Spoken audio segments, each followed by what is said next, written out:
પ્રસંગો બધા એમની અનુમતિ લઈને લખ્યા છે. કેટલા બધા પરિવારોમાં સાસુઓના વિખવાદ મટી ગયા, બાપ દીકરા વચ્ચે બિઝનેસમાં, દીકરો બિઝનેસમાં જોડાય પછી કંઈક મતભેદ હોય એ મટી ગયા, અંદર અંદર અબોલા પ્રસંગો એ નીકળી ગયા. Everybody started living happily in the family. તો એ સંસ્કાર હેપી અને પ્રોગ્રેસિવ લાઈફ માટે ખૂબ જરૂરી છે. અને આ ઘર સભા છે, મેં કહ્યું કે પ્રથમ તમે ભગવાનનું નામ સ્મરણ 5 મિનિટ કરો, 10 મિનિટ આપણા સદગ્રંથો વાંચો. તમે એમ ન સમજતા આ કોઈ ધર્મની વાત છે, આ કોઈ રિલિજન સ્પિરિચ્યુઆલિટીની વાત છે. આ બધી જ વાતો બહુ સાયન્ટિફિકલી પ્રૂવ થઈ છે. વિષય જુદો છે એટલે હું વધારે ડેપ્થ ઉપર નથી જતો, પણ 50,000 થી પણ વધારે રિસર્ચ પેપર્સ નેશનલ ઇન્ટરનેશનલ સેમિનાર્સમાં by man of science, not by man of religion, પ્રકાશિત થયા છે કે ભગવાન સાથેનો કંઈક સંબંધ તમારો હશે. પ્રાર્થના દ્વારા, નામ સ્મરણ દ્વારા, મંદિરે દર્શનથી, સંત સમાગમથી તમારા જીવનમાં ફિઝિકલ, મેન્ટલ, ઇમોશનલ કેટલા બધા લાભ થશે. હમણાં university of Philadelphia, university of Pennsylvania, doctor Andrew Newberg, doctor H G. Koenig, એ લોકો એક બહુ જ સરસ એક્સપેરિમેન્ટ કર્યું. હું તમને નામ સાથે બોલું છું. You can go on Google, you can find it out. આ યુનિવર્સિટીની વેબસાઇટ ઉપર જજો, તમને આ બધું મળશે. હું તમને એબ્સોલ્યુટલી સાયન્ટિફિક અને લોજિકલ વાત કરીશ કે આપણા ધર્મની, સંસ્કૃતિની, અધ્યાત્મની, ધર્મની વાત કેટલી સાચી છે, કેટલી સારી છે. એ લોકોએ પ્રયોગ કર્યો. આખા અમેરિકામાંથી 4,000 વ્યક્તિઓને બોલાવ્યા, હજારના 4 ગ્રુપ કર્યા.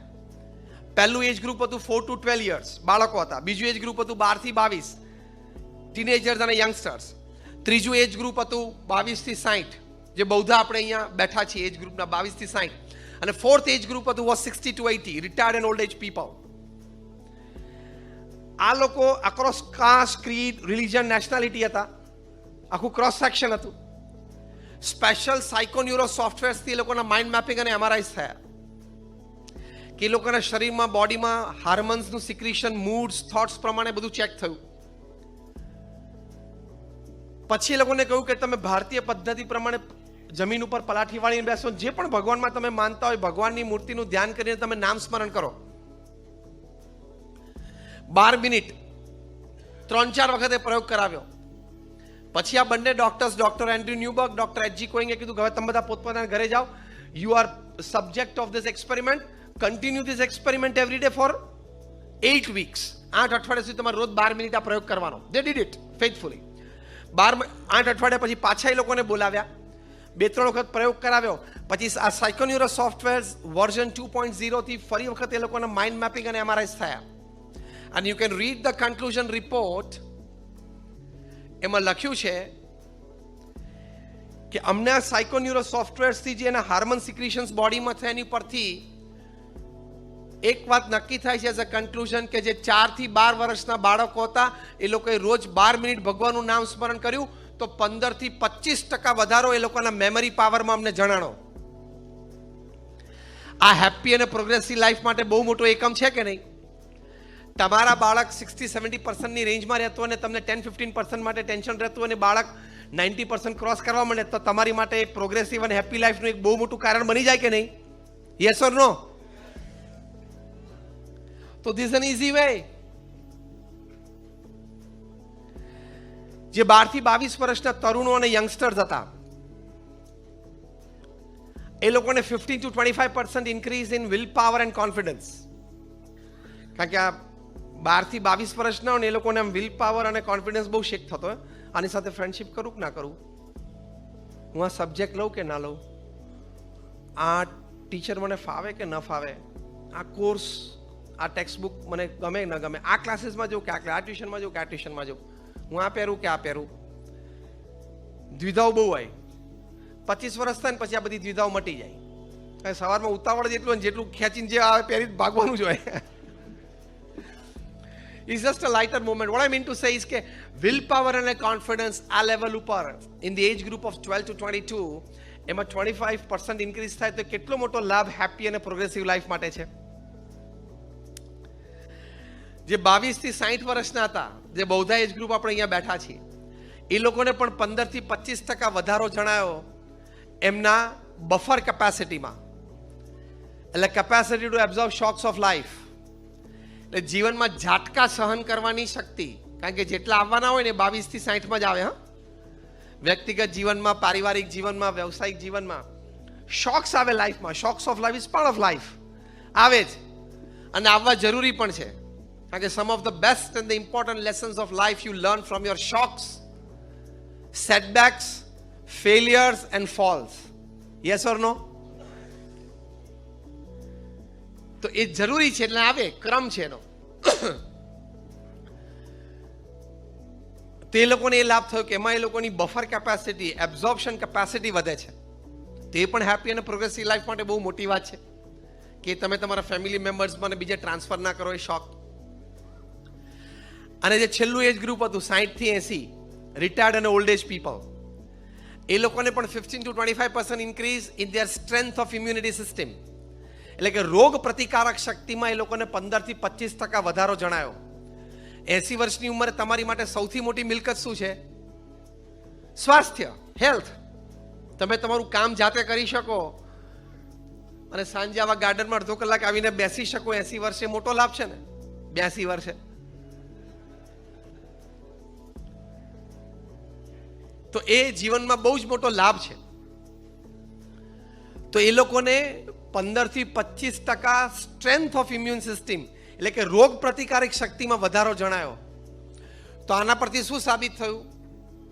યુનિવર્સિટી ઓફ પેન્સિલ્વેનિયા અને યુનિવર્સિટી ઓફ ફિલાડેલ્ફિયામાં સાબિત થયું by a scientific experiment, absolutely scientific, કે ભગવાનના નામ સ્મરણથી તમારી મેમરી પાવર વધે છે, તમારો વિલ પાવર વધે છે, તમારો કોન્ફિડન્સ વધે છે, તમારી બફર કેપેસિટી વધે છે અને તમારી ઇમ્યુન સિસ્ટમની તાકાત, સ્ટ્રેન્થ વધે છે.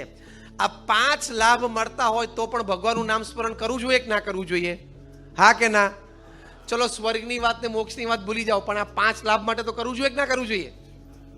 જે કરતા હોય એને ધન્યવાદ છે, ને ના કરતા હોય કરજો. પ્રમુખ સ્વામી મહારાજનો એમનો શતાબ્દી મહોત્સવ નિમિત્તે આ હૃદય અમૃત છે કે જે પણ ભગવાનમાં તમને શ્રદ્ધા હોય એમાં તમે આ કરજો.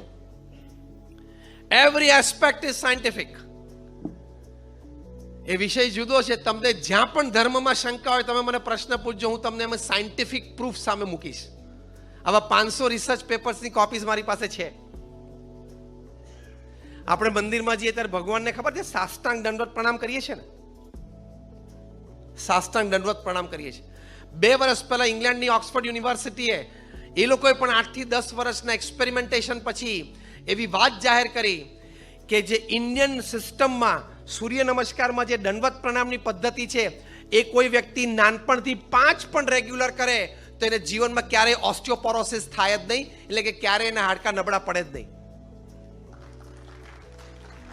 Absolutely scientific. આવી મારી પાસે 1000 વાતો છે. એટલે નાસ્તિકપણું જીવનમાં ન રાખવું, ભગવાન ક્યાં છે ને કોણે જોયા છે ને એ બધું નાસ્તિકપણું ન રાખવું. You walk by faith. લૌકિક માર્ગ એવો છે કે you first see and then believe. અધ્યાત્મ માર્ગ એવો છે first believe and then see. Simple. એ માર્ગ જ જુદો છે. તો એ માર્ગ પ્રમાણે ચાલવાનું. તો થોડી શ્રદ્ધા રાખવી. તો હેપી અને પ્રોગ્રેસિવ લાઈફ માટે આ ખૂબ અનિવાર્ય છે. એ શ્રદ્ધા એટલે શું? ભગવાન કરતા હરતા છે. મારા ભગવાનમાં શ્રદ્ધા એટલે શું? હું તમને એક જ વાક્યમાં એની ડેફિનેશન શીખવાડું. What is one line definition of faith in God?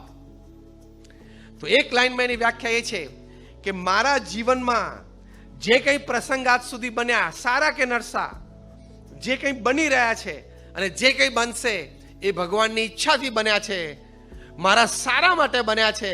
અને એ દ્રષ્ટિકોણને અભિગમ રાખીશ તો મારી પ્રગતિનું કારણ પણ એ જ બનશે. That is faith in God.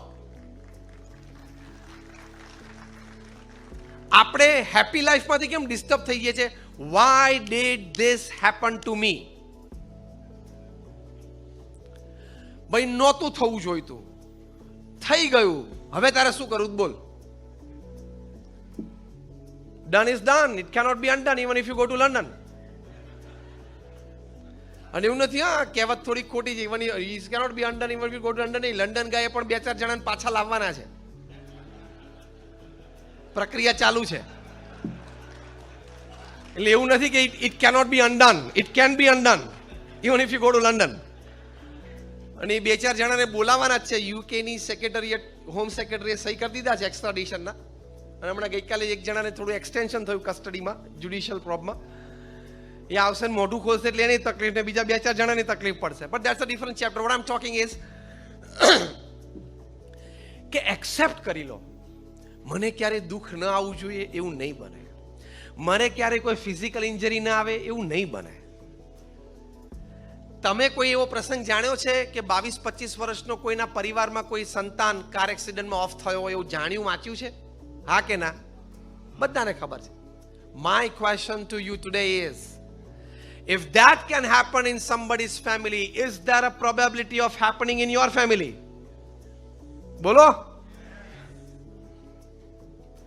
તમે તમારા સગાવાલામાં કે મિત્રમાં કે સોસાયટીમાં કે ફ્લેટમાં કોઈ ડિવોર્સ થયું હોય એવું જાણ્યું, જોયું છે?